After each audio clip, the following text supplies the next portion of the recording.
Dang old man. Still a little bit dirty. Not that old though. Seniors in 2010. It's all right, yeah. Yeah, so yeah, 2010, man, graduated, man. South Iredell High School, driving North Carolina. I'm 2000 Y2K-er, buddy. Yeah? Yeah. That explains a lot.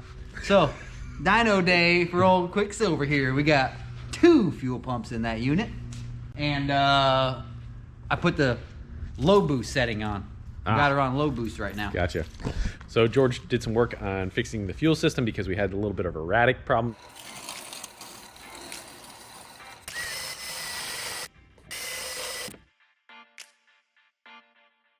Well, you're a little bit nervous. So I got my 2 pumps in here. They actually fit really good. They're a little high now, so it can't be running low. Nice feed line that came out of your stock hat. That worked out really good.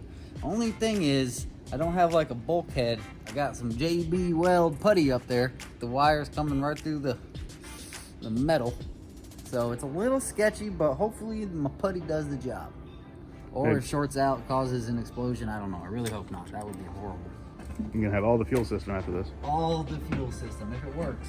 Normally, Deechworks has helped us out tremendously. This one we had to do in a pinch, and it was kind of a one-off deal. So, you know, we got our Deechworks 95-pound injectors in there, and that's going to fuel it. But we had an issue where the fuel pressure was, you know, it was like 60, and then boop, 30-something, and then it would decide to come back very erratically. Yeah. Most inopportune times. That's usually how that works. Blow it up. Yeah, for sure. See, look, this is my high boost here. We got a solid, brand new, hard plastic one in there now for low boost. Yeah. And it's nice and cool out, so let's see what it does on low boost. Might make a little more steam. Then we'll put this in there. And like you said, purposely over boost it, because that one day on the interstate, I made like almost 18 pounds of boost, and I was like, oh, it's tuned for about 14. So, as Jeremy would say, 6 in one hand, half in the other, half dozen in the other. 6 in one, half dozen in the other. Yeah. So it's either faster or it's gonna blow up kind of thing. I mean, we're definitely getting in the area where we should be probably ring gapping it a little bit. Yeah, but definitely. I think we've been there. I mean, we do realize that we are pushing this guy a little bit here, but however, you do have a backup motor. And here's another thing. So George put in a lot of time on that. We had other customer work we had to do yesterday as well, and still have some exhaust leaks. So we're gonna have to deal. There's only so much time in the day. You can only work on your car so much before you want to light it on fire. So yeah, I think we got a couple projects around here we kind of want to do that with. yes, we do. All right, let's get to this. Truck episode's my favorite. I'm sure some other people feel the same way.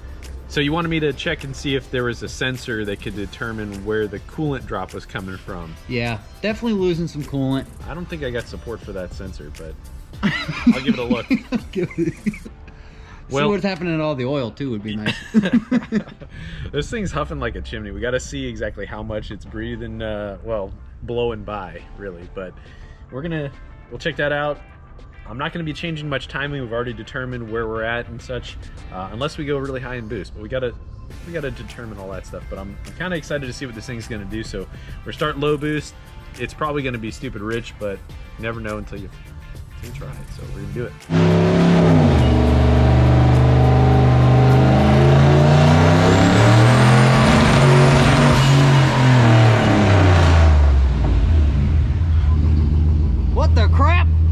Definitely say she's rich. It's off the chart rich, so that's a very good thing actually. Yeah, dude, she was smoking like a freight train. Yeah, I got to check the fuel pressure, but yeah, 390. That's what I was talking about. It did last night. Yeah.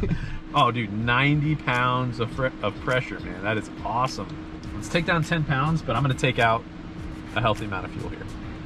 Got and brake.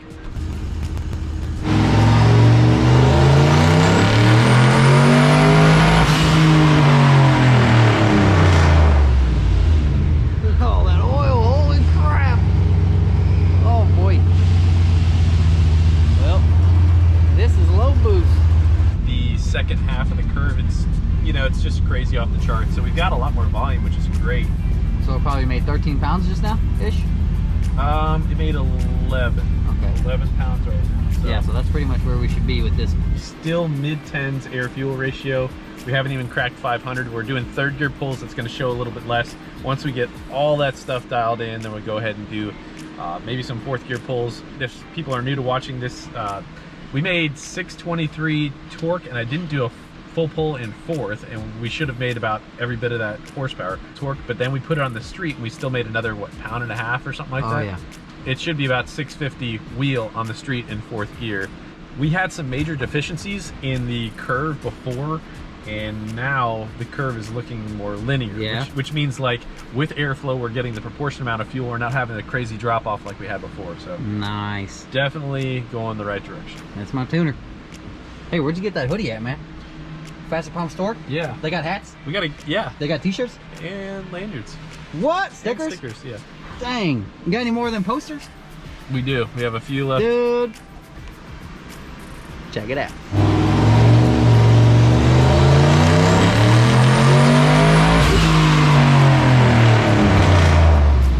Yeah, nice clean pull. 498, 486. That was clean, man. Yeah, pretty decent. I think we should pull a few gallons out of this and then top her off on E. We'll get about a 50-50 blend.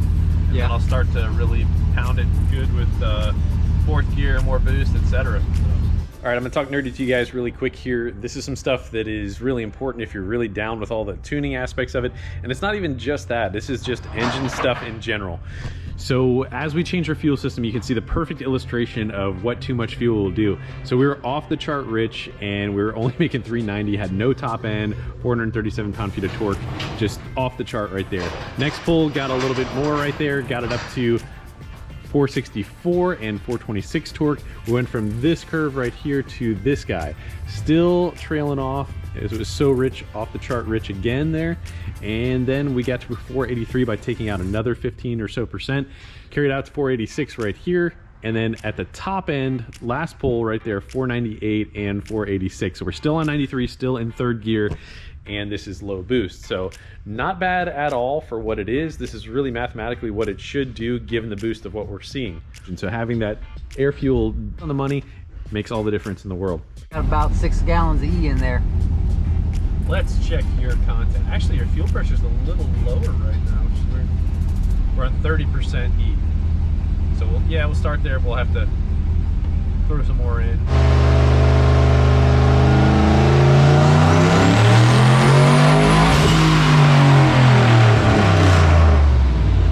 521, blue smoke. Yeah, awesome. Awesome sauce. Yeah, man, that's great. Yeah, I had tuned before you by a pretty good guy. At 30%, we're somewhere around maybe like 96 octane, I want to say, something like that. That's Nobody's quoting you on it, man. Don't overthink it. Right. And when you're right, you're right. And just like that, we went from low boost to high boost. I took this one out, put my new one in down here. Right there's my reference line to my wastegate. Yeah, buddy. About to make some boost. All right, man. She's ready to make some boost. Roll. Full pull. Well, actually, hold up. I gotta load this up. Sorry. Now, what do I do about situations like when I was on the interstate making high boost? Are we just gonna have to do a little emergency 18-pound pull here on the dyno? I want to go a little bit over boost so that you always have that, but just making sure that we're going to be safe there. So I do have some control over the timing map. It's just that, well, let me rephrase that. I do have control over the timing map, and you're hitting the high points of that, and I want to show what that looks like in a little bit. I'm also going to catch back up and show the difference in the fuel map because we're so far away from where that was. So we've got a lot more room on our fuel map, so I'm totally comfortable with that. Whenever you're making that higher amount of boost, I got it taking away a little bit of timing. So we're retarding a little bit of timing with that extra boost. So that's good. That's how we're gonna keep it. I like it. Hey man, I like your style.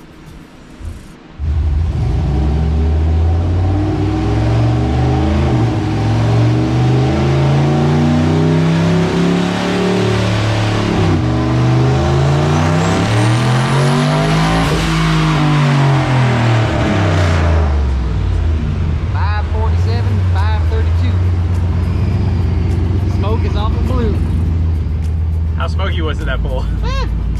Ish? We can still, it's a little smoky. All right, but if I make a back-to-back pull right now, we'll probably make another pound and a half, because it's like, it's cool enough. that the exhaust gets hotter and it will make more. So let's do another one just to see where we're at. I mean, this is going to be a start of our torture test here.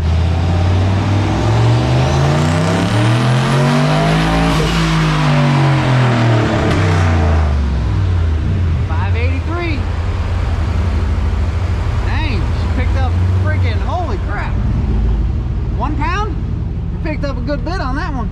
It did knock though, I think. Yeah, now hold on, something did happen here where we freaked out with the map. Oh, not again. Yeah. My arch nemesis. Yeah, and it did lean out there. So check this out. There's our MAF right there going up, rolling hard, and then that's a lean out right there. Now look at our MAF curve. It dropped way down right there, even though we made the boost. Like the boost did trail. But we gotta, you know, that's definitely something that we gotta figure out. No bueno. Yeah, let's inspect the whole system here. All right, so it just kind of occurred to us that we're gonna look at the blow-off valve and make sure that that is all good, because we might be having a problem with that. Even though we're still making the boost, our flow fell off. Very, very odd situation, but we're gonna check that right now. Well then. We've had about an hour and a half of downtime here because we decided, so we monkeyed around. What do we do? We monkeyed around a little bit with the blow-off valve and didn't really see anything. No. Well, didn't really know what I was doing either, so just being honest. It's pretty much how I figure out how to like adjust it or anything, but so this is the coolest thing ever though. You decided. All right, so this is a weird processor in the fact that like when you go ahead and you can click over to speed density, it puts it all in tables. Now, normally I would have a 1-bar map. Well, this time I turned that 1-bar map into a 3-bar map. It was a little bit of a pain in the butt. So instead of going through the mass airflow, so this is what our normal fuel map would look like before. And we just already went through it. So I've manipulated this a lot. So instead of being a curve like this, now this is what your fuel map looks like. It's a lot of numbers. And I've been working on this a lot. So we have plenty of fuel up top here. And it's just been a little bit of work to get this right. Now, I mean, the good thing is that I already had everything out of boost dialed in, but we went through and I was dialing in the lower boost numbers. So we've kind of reverted back and a lot of remedial work. But in the end, I think the final product is we take the mass airflow out of the equation. No more guessing. The fuel map should be the same. It is what it is. And if we go up in boost or down in boost, it's going to be the same all the time. So it's the right decision. It's something that we should have done earlier, but we had something that was good and working. Once we had the problem with the mass air, it was time to change. So here we are. Let's do it. This is sick. So basically, if you're out of town and someone calls me out, I can just drill another little hole in there. And hope for the best. Better have that bottom end lined up, buddy.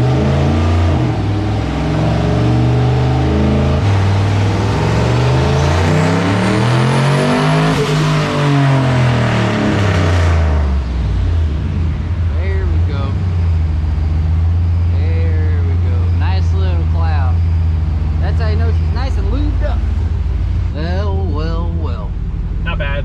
544, 531. I'm going to clean up this fuel map a little bit, so it's like I'm tuning different boost levels instead of flow levels, so it's a totally different style of tuning. Hey man, read that cup right there, man. The Your other brand side of greatness always comes through in the awesome things you say and do. Well, the other side though. Oh, thanks for being awesome. That's my message to you, pal. Thanks. Hey, keep it up.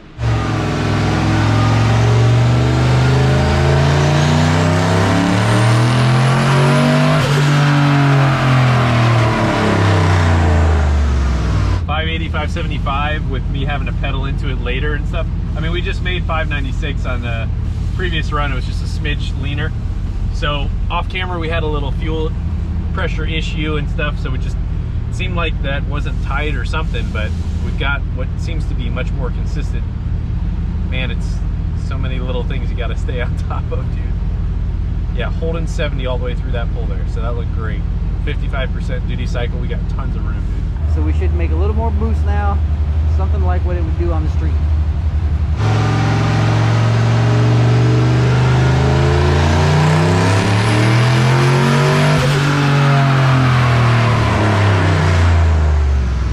There we go. 620 horse, 633 torque. That's the most horsepower you ever made, buddy. Yeah? Right here. That's pretty awesome. Yeah, 620, 633, and I mean, we could do another pull right back to back. It's gonna make more. Let's see. Let's see. Let's see about that. I'll show you.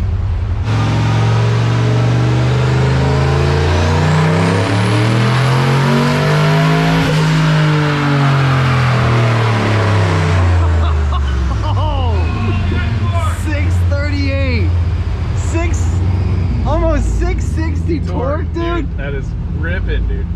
Air fuel's like so good. It's like it's richer. I could leave it like that and just be like, dude, send it. Yeah, dude. And you got, let's check that duty cycle now. On that, that's 64%, 65%. So that's the highest. By the way, I was 130 miles an hour. Dude, it spun. It spun at the top of the, no joke, it literally spun.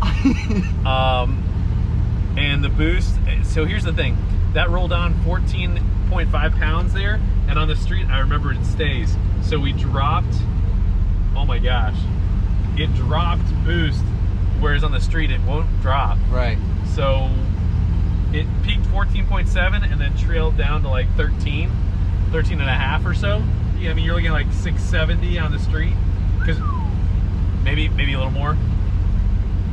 Well, this is, I mean, it makes about 14 pounds with the other one, and we were making 11, 12 on the dyno. Yeah, we've got so much more room in our fuel system now, which is really why we're doing this whole deal, and it's consistent. Dude, that's some torque right there. Yeah, it's beastly. But we're always making more horsepower than torque, and right now we made more torque than horsepower. But that's also the highest we've ever spun it on the dyno, 130 mile an hour. So, dude, it'll go. I have no problems. I'd love to see this thing at the track. Dude, our Circle D converter, we haven't missed a beat on power, and we know it's a ton faster, so we got to get this thing to the track and find out what it's going to do with that. But oh, she's going to rip, dude. It's going to rip, for sure. Might just have to leave this one in there for track day. Dude, yeah, it picks up like a good couple pounds on the street, 100%. Like in case there's some kind of supercharged truck out there, four-wheel drive, trying to race me or something.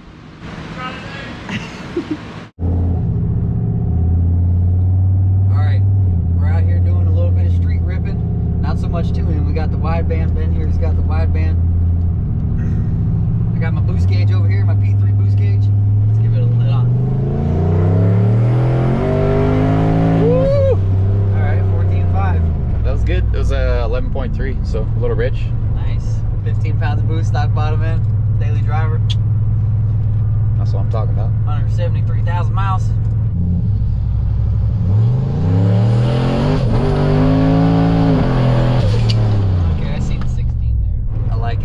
Guys, that was a lot of work put into George's truck, and I can promise you, with all of that effort and all that power, George's truck will run the fastest pass that it's ever run. Got to check out the next couple of videos that we got, because it's going to get very interesting. Meanwhile, I had just ran across some footage that I thought that I had lost a long time ago. A gentleman came and helped us out with our Porcopotamus. That's our daily driven LT4 supercharged Escalade that my wife literally drives every day. This is Danny from R&L Mufflers. How's it going, Jeremy?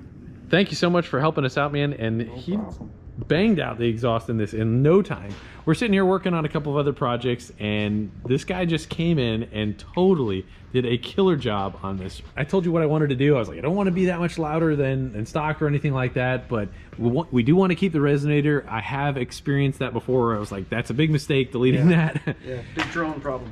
And one of the things that you were telling me was like, hey, this thing's got this flap in there. So let's take a look at that.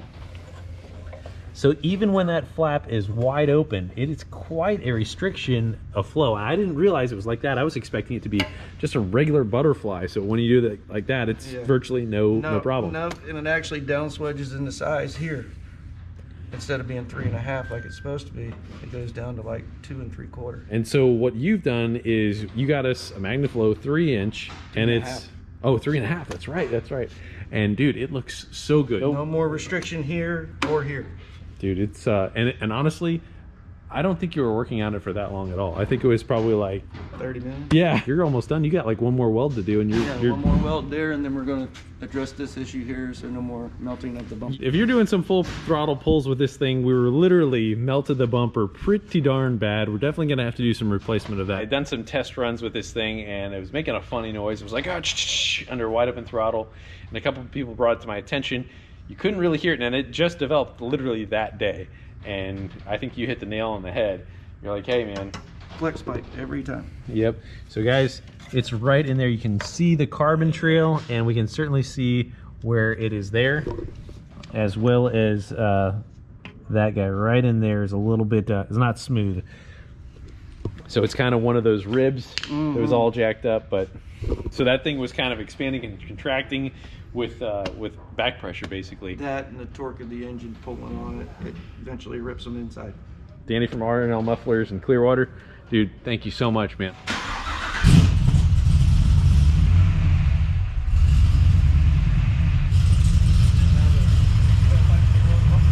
Nice, dude. No more melted bumper. Hell yeah.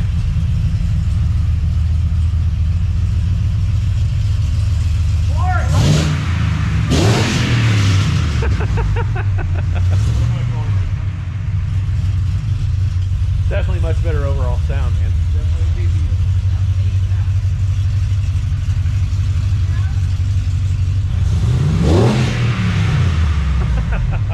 I think I just got crop dusted right there.